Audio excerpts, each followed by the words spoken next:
Resources giant Santos has ditched plans to build a coal seam gas pipeline in the state's central west. The company told a parliamentary inquiry that it's responding to community angst about the project. Santos also blamed smaller operators with poor practices for giving the industry a bad name. State political reporter Bridget Glanville.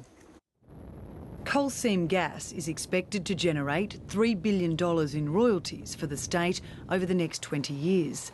But farmers want it stopped until the long-term effects on land and water are known. After protests around the state, today their voice was heard in Parliament. Knowing that we can be forced to spectate as gas companies actually are given the rights to enter our land without answering questions about the long-term effects of their actions has dismayed entire communities. Farmers own what's on top of the land, but the state owns what's underneath.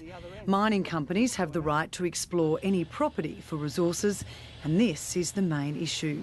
Santos says it doesn't force farmers for access. And Santos has been made very clear that we won't barge our way onto people's properties.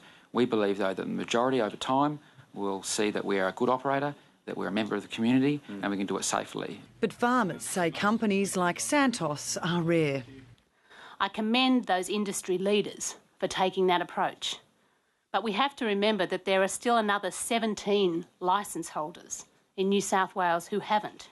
The New South Wales farmers wants the government to place a moratorium on any further exploration until guidelines have been established that look at things such as access to properties and the long-term effects drilling may have on water. Santos stopped short of supporting a moratorium, but it did announce it's abandoning plans to build a 272-kilometre gas pipeline through the Liverpool Plains. Farmers hope it's the first of many backdowns. Bridget Glanville, ABC News.